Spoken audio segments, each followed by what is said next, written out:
Hi guys, welcome back to my channel. Welcome to today's video where I'm using the Classical Paradise palette from Ace to do this eyeshadow look and tell you about a concert I was just a part of. I had won a competition, and so the Christmas concert was the grand prize. I got to participate and sing with the symphony, and it was a wonderful time, and I want to tell you all about it and show you guys pictures and just relive the experience in a YouTube video. So stick around if you're interested in seeing any of that. I'm excited to play again with my Classical Paradise palette from Ace. Does anybody know what's going on with them? They've had this weird rebranding sale going on for ages, and I haven't seen any evidence of a rebrand, just sale prices. I'm going to prime my eyes with the Glam Light Icing Primer. Everything that I am using or will mention is linked in the description box, so check that for lots of information. But today I want to talk to you guys about my concert. I'll give you a little concert recap. Let's get going with this eye look, have a little bit of fun playing with color, and talk about my concert. I think I mainly want to stick to like yellow-orange today. This is what the palette looks like. It's a great autumnal color story. I might play in these tones. Not sure, but let's go. I think I'm going to start with vegetation.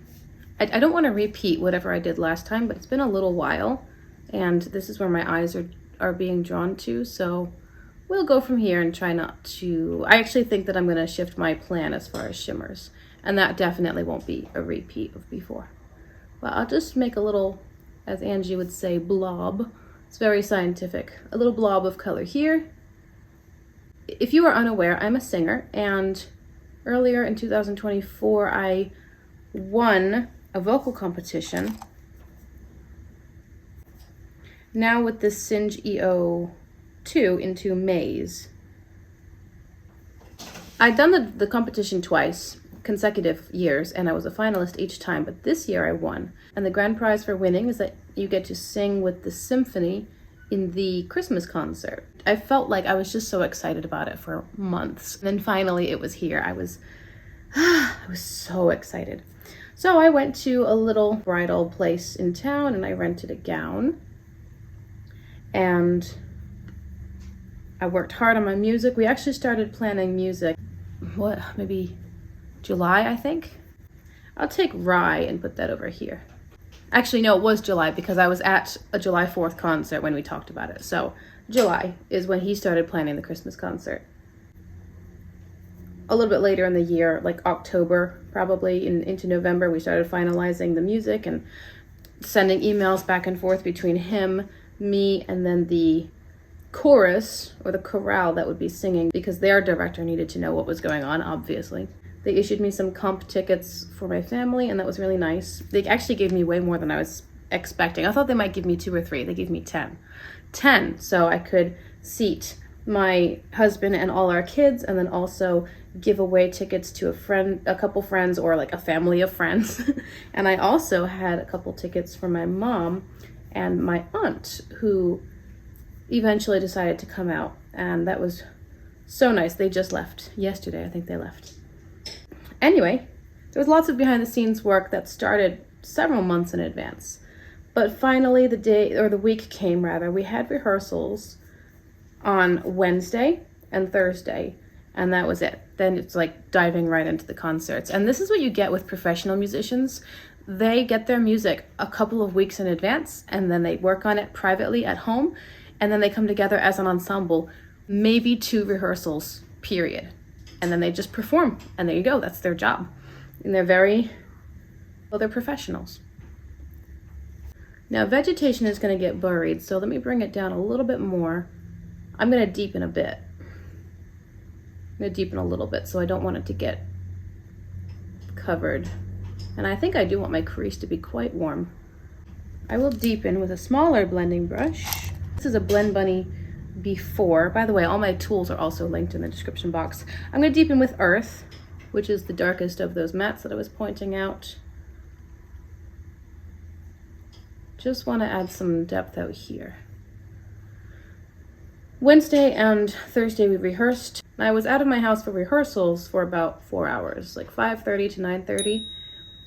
I had 3 solos, and there was a big sing-along at the end of the concert with all of the choral members and the audience, and he asked me to sing with that too. So it's so much fun. I love being behind the scenes because you get to see stuff that you might not ordinarily see, particularly if you're in the audience, but even as a soloist, sometimes you're so focused on your own music. It's really fun to be able to hear the others practice, because you can always learn from tips or advice or feedback. Even if it's given to someone else, you can possibly apply it to your own craft, or details about working together as a group, as an ensemble, or watching the conductor, or paying attention to tempo, or listening to the sounds around you. All of these things can be taken for a soloist as well. It's not just ensemble specific. So I love being behind the scenes. And the other reason I love being behind the scenes is because as a vocalist, you're out in front. And I also used to play violin in an orchestra. As a violinist, you're also on the front of the stage. That's where the violins are generally placed. You don't really get to see what's happening in the rest of the group. And it was so much fun to be on the sidelines because I was seated behind the percussion instruments. So I got to see all these different instruments like tambourines and marimbas and cymbals and drums and all these things that were making really important sound effects. You know, if we're performing the song Sleigh Ride, you have to have the bells ringing in the background. And so I got to be behind the guy who was ringing the bells and look at his music and see how he would like quickly play this instrument. You know, he dings a little bit on the triangle, and then he drops it carefully, noiselessly, and runs over to a different percussion instrument and plays that. And it was so much fun to watch that side of things. Also, of course, it's a symphony concert. It's not as formal as being in the audience as an attendee, but you're still getting this beautiful music. Might be interrupted here and there by, hey, let's try that again, guys. But on the whole, it's still a symphony concert. It's symphonic music, and it's beautiful, and I love it. Okay, so initially I was planning on sticking with the lighter shimmers, but I'm pretty sure I did something like this with the orange and yellow and a lighter shimmer last time. And I don't know that I've played with this mineral shade, which is right here. I don't remember, honestly. And you know what? If I repeat a look, it's not the end of the world. I don't think I am, though. So I'm going to pick up mineral. I'll wipe my finger on my napkin here so that it's not very oily. Pick up mineral and lay that on the center of the lid. It's just a soft, what is it? Like a taupe. I guess it's like a gray taupe shade. It's not very exciting, but it's pretty. I don't dislike it. And now I'm gonna pick up a lighter shade. Let's go for Hay. So Wednesday and Thursday were rehearsals, and then, ooh, that's fun. Friday was the first concert. Concert was at 7:30. I got there at 6, and I spent some time doing my makeup and I had slowly been warming up throughout the day. I didn't want to do one big warm-up session because I just wanted it to be more natural and more organic. So starting with little, like small warm-ups in the morning, and then doing a little bit more later in the day, and then going a little higher or a little louder, or working a different part of my voice, upper register, chest voice, like more nasal notes for belting, things like that. So I didn't do all of my warm-ups at just one time, and therefore by the time I got to the concert hall, I was in the dressing room finishing up my day-long slow warm-up process. It's not always an option, but I appreciate it if it is. You know, if you're performing in the morning, you don't have that opportunity. But I was evening, so it was great.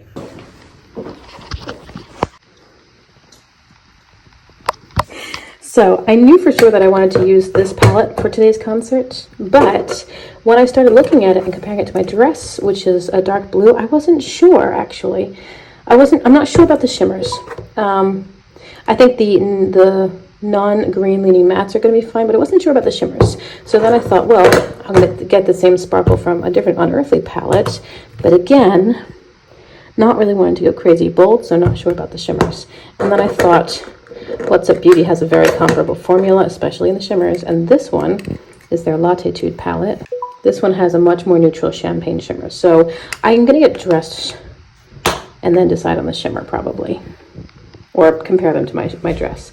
I've got the Spray Magic palette from Unearthly as well as blush, but I also brought a couple of single blushes because I wasn't sure which I would use. This is the peach from Milani, and this is a beautiful mauve color from MAC. I've got two different lip colors. The Smooth Whip Matte Lip Cream from NYX in Fuzzy Slippers and Teddy Fluff, I think. And it's really a matter of which one I think will work better with the colors, again, of my eyeshadow and dress. I wore this one for the last concert, but we'll see. I've got some bronzer. I'm trying this out. This is the Liquid Poreless Putty Primer from e.l.f. It was one of the 2023 favorites of Betty Jean, and she still has it and speaks highly of it. So I picked this up thinking that, you know, kind of instead of a foundation, because I usually don't do anything. Got the Frosting Highlighter from Cosmic Beauty, or brushes. Black eyeliner for the waterline.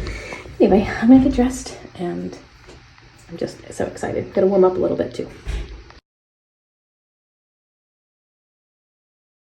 In my inner corner and lower lash line, I started with the yellow matte Maze, and then I went into the orange matte, into the darkest matte out here, and then I took a little bit of Barley, which is this one right here. I put that just kind of on top of the yellow matte in the lower lash line, but not the inner corner. I'm gonna leave the inner corner matte. So let's start the other side.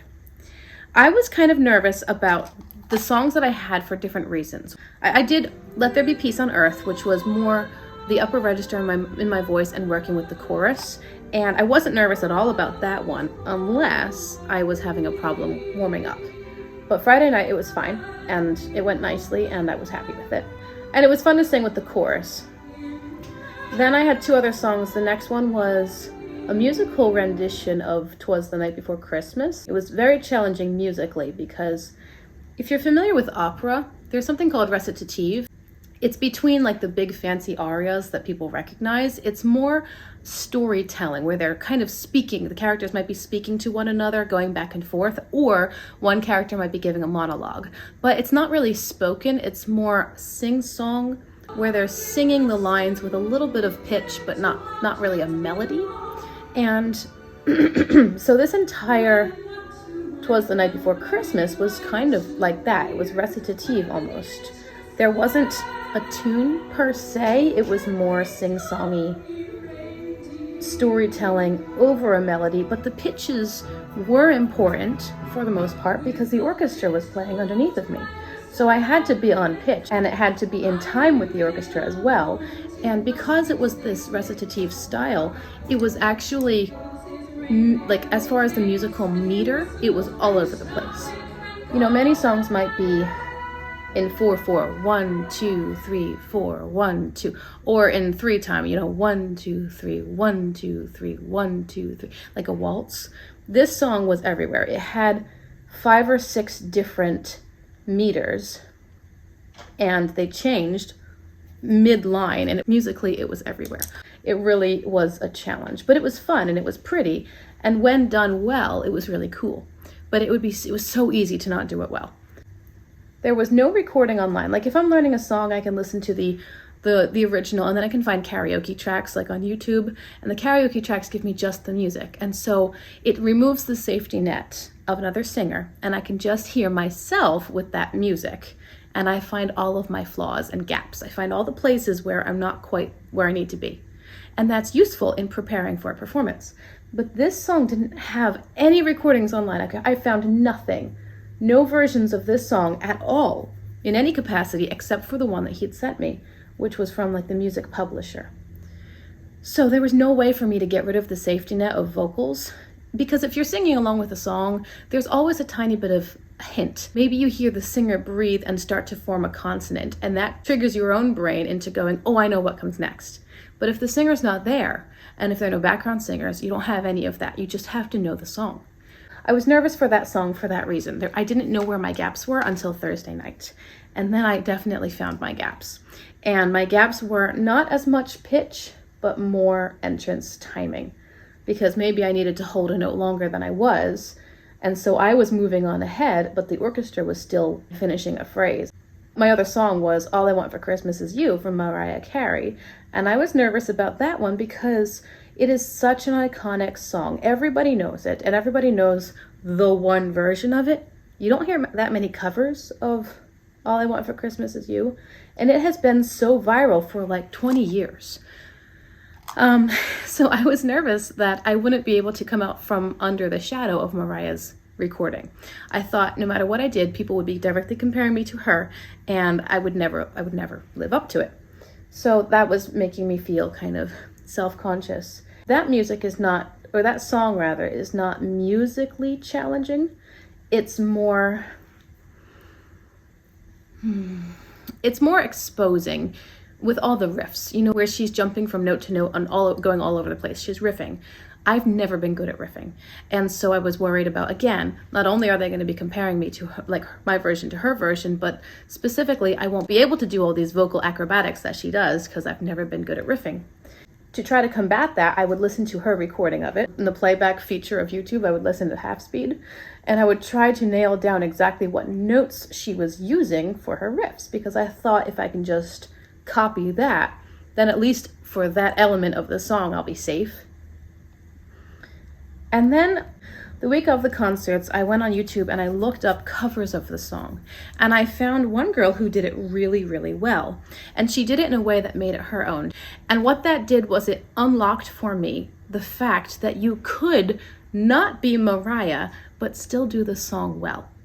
When I realized, oh, that means that I, not being Mariah, can still do the song well. So that gave me this freedom, and I felt, okay, now it's more possible. So I need to just figure out the actual vocals of the song and own it myself, you know? Then in the same day, Monday was a big day for me in preparation for the concert. In the same day, when I was practicing, I would listen to the song and kind of like very quietly sing along and just send my voice wherever it was going to go. And I realized, not even realized, I felt like I unlocked a new level in my voice, in my technique, that I'd never quite figured out before. And it was the riffing level. And all of a sudden, I recognized that if I just loosen up my voice in a certain way, which I can't explain, I'm sorry. If I loosen up my voice and let it go, let it play around and do what it wants to do, all of a sudden I was riffing. And I had never done that before successfully because I had always overthought it. I had always hyper-analyzed what are the exact notes of this riff and how does she do that? But it was just a matter of releasing and letting it be free, letting my voice be free. And I didn't know how it got there. It just, like when you level up in a video game. Hello, we're in a new spot. This is the new reality. Let's play with it. And that was the other thing that really was so freeing and so unexpected in preparation for this concert, and specifically helping me feel like that song was possible for me to do well and to make my own stamp on it. And it didn't sound stupid and nobody was going to mock me. It sounded fine. So that was kind of a successful night, and also a night that showed me what I needed to bone up on for the concerts. We had decided that I would use my sheet music for that one song, which is not my preference. As a soloist, it makes me twitch a little bit to think that I'd be using sheet music. However, I reminded myself that there were 65 people in the orchestra who were all using their sheet music. And if I were doing solo work with a larger piece, like Handel's Messiah, for example, I'd be using sheet music. So it's not a shameful thing, and it would be better to use the music and do the song well than to not use the music and mess it up. That's kind of where I landed. So Friday night's concert came and it was good. It was good. I did miss one of my entrances and I did mess up the lyrics in one song. No, I might have messed them up in two songs, but in small ways and in ways that I think only the conductor really noticed. But my voice was in good mental health. My voice was in good health. It was in good physical health. And I was so worried, especially because the concert was in December. Like I was so worried I'd get sick, and I was just grateful, very, very grateful that I didn't get sick at all. So Friday's concert was good and it was well received. And then Saturday's concert was even better. For Saturday, after I had worked to really nail down that entrance that I missed, that song was almost perfect. And then what was so funny was in Saturday night's concert, when I sang All I Want for Christmas Is You, I had spent so much time drilling the second verse so I wouldn't mess it up that I sang the second verse instead of the first verse. As I was singing it, I was thinking, okay, well, this is where we are. These are the words that I'm singing now, so I kind of have to go with it. And if I try to change it now, or if I try to get to the second verse and do something else, I'm gonna mess myself up. So I just let it go. I sang the second verse twice. I tried to vary it slightly so that it didn't sound exactly the same, but it was the same words. And later when I talked to somebody about it, most people didn't notice. And then the one or two people who did notice they said, oh, that was such a great artistic choice. I'm like, yeah, it was an artistic choice. It was absolutely intentional, right? No problem. I was just feeling so triumphant. Like, this was a great experience. I was so, so grateful. And I had a wonderful time. It was so much fun to have something to work towards, to get all prettied up in a fancy dress and have a chance to perform live music with a full symphony and chorale. I was pretty much on cloud nine. Super excited, had a great time. And then after the concert, there was a little reception for, no, that's the wrong, shoot. I just put that in the wrong spot. There was a little reception for the board members and the donors to the symphony, and they invited me to that. So I went to that and I got to chat with some people, and I got some really great feedback about, how people enjoyed the concert or the competition itself and how, what had led me there. It was good. It was so, so good. Do you see that my eyes are now mismatched because I accidentally put an inner corner highlight here? So I've got two choices. I can either take the yellow matte and try to cover it, or I can take the shimmer and add it to this side. I think I'll try to cover it because I want that to stay matte. Now I need to match. There we go. All right, back into the shimmer, which is called Barley. There we go. Okay. Is there anything else? I think I'll put Toucan Do It from ColourPop in my waterline. I'm gonna go off camera and do whatever else I need to finish, probably just mascara. And I'll be right back to close out this video. So the eye look turned out less yellow than I was planning. I definitely was sort of envisioning something much more yellow, and that's not the direction it took at all, but I like it, and I enjoy this palette. I think it's really pretty. To finish off, I did put Toucan Do It in my waterline. I have mascara on my lips. I'm wearing the NYX Butter Gloss in the shade Bit of Honey, and then on my face I have the Spring Magic palette from Unearthly. I used this one here, and then I topped it with this glowy, I think it's supposed to be a highlighter. I use it as a glowy blush. It's Positano Sunrise from Nomad. It's a beautiful color. It's just too dark for me as a highlighter, so I use it as a blush. And that's it. I think that's it. So to finish out my thoughts and my little recap of the performance, I had an incredible weekend. It was so much fun. I'm so, so thankful and grateful that I had this opportunity. It was amazing. And like I said, I got some really glowing feedback from the people that I spoke to afterwards, audience members, and also the board members and donors and the musicians themselves. So I'm hoping that they invite me to come back and sing with them again. I'm not allowed to participate in the contest again because I already won. Maybe I'll get lucky and they'll invite me back, but if not, that's okay. And I'm just so, so grateful for this opportunity in my life. And honestly, I feel like I went out on a high, and that's a good feeling. I hope you enjoyed today's eyeshadow look, today's video. I'd love to hear your thoughts and your comments below per usual. Perhaps you'll consider liking and subscribing if this is the sort of thing you like to watch and you want to see more, because I do tend to upload several videos a week. Check my description box for information, product links, commonly asked questions, contact, etc. It's all down there if you're interested. Also some playlist suggestions. I do have an ASPUTE playlist, and there might be one or two that I link as well. So I appreciate you being here. Thank you so much for giving me a little piece of your day, and I look forward to seeing you in my next video. Bye.